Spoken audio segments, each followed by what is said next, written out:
दोस्तों जय हिंद। कैसे हैं आप सब लोग? बहुत बहुत वेलकम है आप लोगों का। दोस्तों देखिएगा, यहाँ पर आईएसजी क्लासेस में 1 मार्च 2023 से कुछ महत्वपूर्ण क्वेश्चंस की बारिश से होने जा रही है। ठीक है, यूपीएससी के एस्पिरेंट जो तैयारी कर रहे हैं यूपीएससी या वनडे एग्जामिनेशन, उनके लिए बहुत ज़्यादा महत्वपूर्ण वैल्यू रखेगा ये चीज़। ठीक है दोस्तों, चैनल सब्सक्राइब करें, शेयर करें और एक दूसरे को भी बताएं। डेली बेस का करंट अफेयर आपके सामने प्रस्तुत करने जा रहे हैं। ठीक है दोस्तों, तो पहला हमारे पास क्वेश्चन बनता है 22वें विधि आयोग जिसके कार्यकाल को हाल ही में 2024 तक बढ़ाया गया है। देखिएगा, कोई भी कार्यकाल किसी व्यक्ति का अगर बढ़ा है, पहली बात तो समझ लीजिएगा ये न्यायमूर्ति ऋतुराज अवस्थी जी हैं। किसी भी व्यक्ति का अगर कार्यकाल बढ़ता है तो उसके पीछे कई बातें होती है, या तो वो बहुत अच्छा काम कर रहे हैं, या उनके जैसा कोई नहीं मिला है, या और अन्य काम भी और कारण भी यहाँ पर आ सकते हैं। तो सबसे पहले आप समझ लीजिएगा ये न्यायमूर्ति ऋतुराज अवस्थी जी हैं। इनका अब समय कब से कब तक हो गया? 31 अगस्त से 2024 तक इनका कार्यकाल को क्या कर दिया गया? प्रमोट कर दिया गया, आगे बढ़ा दिया गया है। अच्छा देखो दोस्तों, इनका काम क्या है? ये पहली बात तो अध्यक्ष हैं। अब कर्नाटका उच्च न्यायालय के पूर्व न्यायाधीश थे। ठीक है, कर्नाटका, देखो ध्यान नोट करते चलेगा, कर्नाटक उच्च न्यायालय के क्या है, पूर्व क्या थे, हमारे न्यायाधीश थे। ठीक है, अच्छा जी, अब क्या है, ये काम क्या करते हैं? ये इनका काम क्या था? अब मतलब कैसे क्या काम करना है अब इनको? ये जितने भी हमारे पुराने कानून थे उनकी समीक्षा करना। दूसरा, उनकी समीक्षा के साथ साथ अगर वो कानून में कोई दम नहीं रहा उसको प्रस्ताव देकर के खत्म करवा देना। ठीक है, कुछ नियमों को सरल करना जो कठिन है। ठीक है, तो ये सब चीजें मुद्दों की ये जांच करने के लिए रखे गए हैं।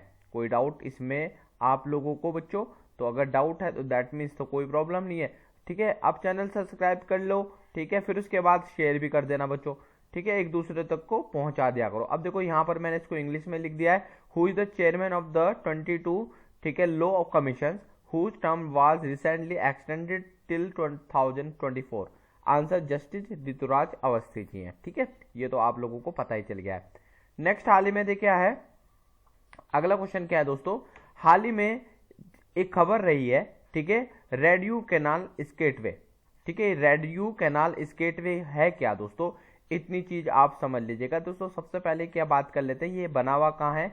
ये बना हुआ है कनाडा में। कहाँ बना हुआ है? कनाडा में बना है। और कनाडा में बनने का एकमात्र रीजन क्या है? वहां पर क्या है, एक नदी बहती है, ठीक है, रेडियो कैनाल।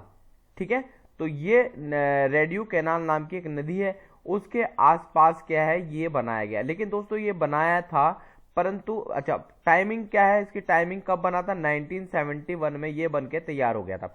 मानते हैं? यहाँ पर लोग वाग ने सोचा कि बर्फ बर्फ होगी तो क्या होगा, यहाँ स्केटिंग खेल लेंगे। आपने सुना होगा वो बच्चे खेलते हैं ना, तो वो पाँव में डाल देते हैं, और ये इस टाइप से, बच्चे नहीं बोलेंगे बड़े भी बोल सकते हैं यहाँ पर। ठीक है, तो ये 1971 से बन गया था, उस समय से बना हुआ है। ये अभी तक तो चला नहीं है, बर्फ ही नहीं पड़ती वहां पर, तो क्या करना। चलिए अगला हमारे पास है क्वेश्चन नंबर, देखिएगा, who is the which country has the lowest fertility rate in the world? ठीक है, 0.7 इन 2022। यानी भाई क्या है, वो देश हमारे पास साउथ कोरिया है। साउथ कोरिया तो समझ लेगी, कुछ ना कुछ चीजें हैं यहाँ पर।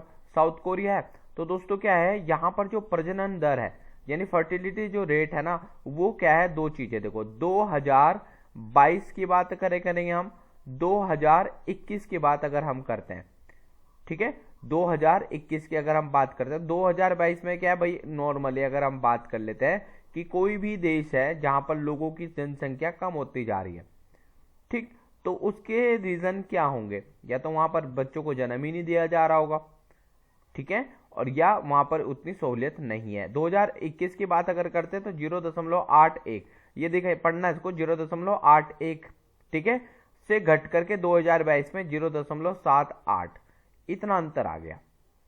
ठीक है दोस्तों, कितना? इतना अंतर आ गया, यानी 2.1%। ठीक है, प्रतिशत क्या है, जन्म दर क्या हो गया, कम हो गई है। तो ये देखें आप, भूलना नहीं दोस्तों, ये एक ऐसा दानव है, ऐसा है दानव भी बोल सकते हैं कि जिससे अमेरिका भी डरता है। ठीक है, बोलता है शाम को मिसाइल डाल दूंगा मैं तेरे ऊपर। तो बोलता है नहीं, अमेरिका कहता है अरे भैया नहीं, आप वहीं शांत रहो, ऐसा कुछ मत करो। चलो भाई अगला क्वेश्चन हमारे पास है। देखो दोस्तों आइए ना, सिंधु केसरी है, देखो ये सिंधु केसरी है। अब what is the IAS Sindhu Kesari which was new recently, क्यों रहा है न्यूज में रिसेंटली? तो रीजन यार ये है इसका कि यहाँ पर जो आईएनएस सिंधु केसरी है ना, तो ये पहले तो सिंधु कोश श्रेणी यानी सिंधु कोश सीरीज है, सिंधु कोश क्लासेस समझ लो, उसमें जितनी भी सबमरीन होती हैं यानी पनडुब्बियां होती हैं वो पेट्रोल की और डीजल की बनी हुई होती है। सिंधु केसरी क्या है, ये क्या है, डीजल से बन चलती है। अब क्या हुआ था, ये रशिया से लिया था हम लोगों ने, ठीक, तो ये लगभग 3000 से 5000 तक, 3000 से 5000 तक क्या वजन लेकर के चल सकती है। वैसे इसका वजन कितना है, 3000 है, तो ये 3000 से 5। अब देखिए क्या है दोस्तों,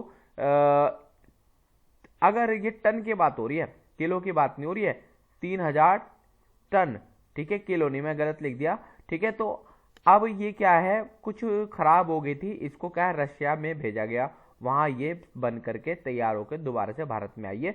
तो यही इसका एक फैक्ट था और ये इसी टाइप से रखा हुआ है, ठीक है दोस्तों। अगला क्वेश्चन हमारे पास है, किस देश ने कमर्शियल आर्म्स ट्रांसफर पॉलिसी का लॉन्च किया है? यानी मैं इसको बताता, which country has launched by the commercial arms transfer CAT cat बोलेंगे पॉलिसी। तो दोस्तों क्या है, मैं आपको यहाँ समझा देता हूँ। ये सबसे पहले एक हमारा अमेरिका है, अमेरिका है, इसने क्या कर दिया, अमेरिका प्रशासन ने एक नई वाणिज्यिक शस्त्र हस्तांतरण नीति का अनावरण किया है, जो अपनी हथियार निर्यात नीति में मानवाधिकार पर अधिक जोर देती है। यह ट्रंप युग नीति के विपरीत है, जिसे वाणिज्यिक विचारों को अधिक महत्व दिया जाता है। मतलब सिंपल सी बात समझ लो, कोई भी अगर बम खरीदेगा ना हमसे, अमेरिका हूं मैं सपोज, तो वो खरीदने के उपरांत क्या होगा दोस्तों, वो हम लोगों से कुछ एग्रीमेंट कराएगा, बोलेगा भैया आप इसको गलत जगह नहीं यूज करोगे। भैया बम अगर यूक्रेन बम ले रहा है तो रशिया को फोड़ने के लिए ले रहा है ना दोस्तों, तो वहां पर कोई चिट्ठा थोड़ी ना लिखना है, तो लाइसेंस की प्राप्ति करेगा तब ये होगा। तो ये सब चीजें अमेरिका ही करता है। तो बस यही है दोस्तों आज का इंपॉर्टेंट है। दोस्तों चैनल को सब्सक्राइब भी जरूर करें, एक दूसरे को भी बताएं, और दूसरे ये है कि यहाँ पर डेली बेस पर आपको क्या है, आपकी सामग्री मिलती रहेगी। आप यूपीएससी क्लियर कर रहे हैं डेफिनेटली, इतना तो आप समझ लें। चलिए थैंक यू सो मच, जय हिंद जय भारत। इसके बाद इंपॉर्टेंट चीज पे आप इंपॉर्टेंट आपको मिलता रहेगा। ये ISG चैनल बना ही इसीलिए जिससे कि आपको कोई प्रॉब्लम ना क्रिएट हो, ठीक है। चलिए जाते जाते फिर अगेन धन्यवाद, थैंक यू सो मच, जय हिंद जय भारत दोस्तों, थैंक यू दोस्तों।